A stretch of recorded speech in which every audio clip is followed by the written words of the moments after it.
How's it going, everybody, and welcome back to Lead Therapy, and thank you so very much for taking time for tuning into the video. I seemed to open a little bit of a hornet's nest yesterday when I posted my video about rare breed triggers accusing Big Daddy Unlimited for infringing on their patent of the FRT 15 trigger with the wide open trigger. And Rare Breed Triggers has served BDU with a cease and desist letter.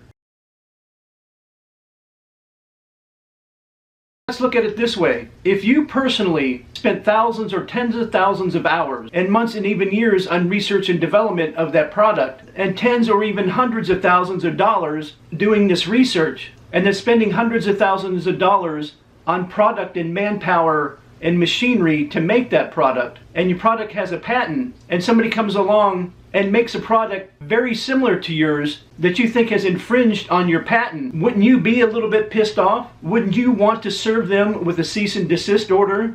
Of course you would. I don't own a force reset trigger, and I don't own a wide open trigger either, nor do I want one. But everybody has to know when right is right and wrong is wrong. And everybody was so pissed off, and rightfully so, when the ATF came after Rare Breed about their FRT trigger. But now that they feel that BDU is infringing on their patent, you want to throw them under the bus. I'm going to share some of the comments I received on that video. And I'm not going to say the people's names that made the comments. But of course you can very easily go to the comments section and read the comments yourself. One person commented, "Technically, a patent infringement would be an exact copy, same dimensions, materials, shapes, etc.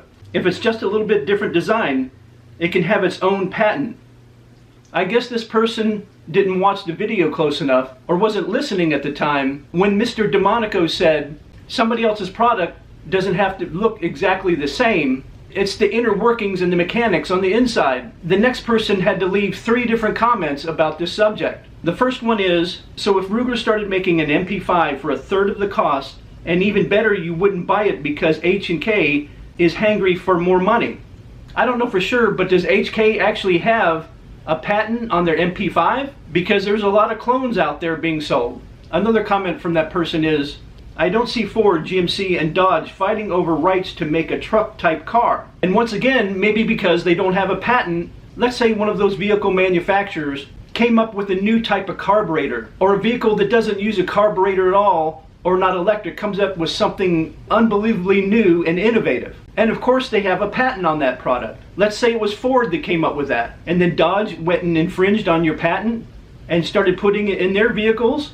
Of course you would send them a cease and desist. And a third comment from that person, because somebody actually set him straight, he says, "Agreed, but there is more than one type of MP5.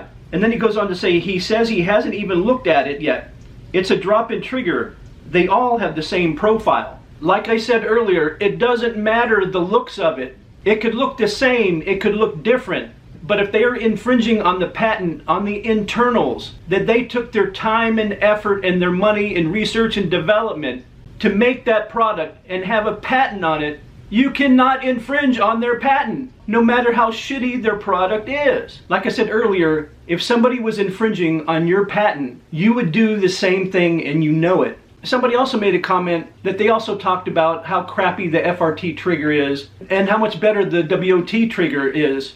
And at the end of the comment, it said something that I should do my research before I open my mouth. Once again, somebody wasn't paying attention when I said towards the end, if these allegations are true or something to that effect. I never brought up anything about the problems with the FRT triggers, because that doesn't matter in this situation, no matter how crappy that their product is. If somebody has a patent on that product, you cannot infringe on that patent. Plain and simple. And you don't have to like it, but that's the way it is. And it'll be very interesting to see if we get any response from Big Daddy Unlimited. And however this plays out, Rare Breed is now dealing with 2 different situations. One fighting with the ATF over the FRT, and the other fighting BDU for possible patent infringement. Let me know your thoughts in the comments section down below. I'm sure there'll be some good ones. And if you enjoyed the video, or if I gave you some information you didn't know, please like, share, and subscribe, and hit those post notifications.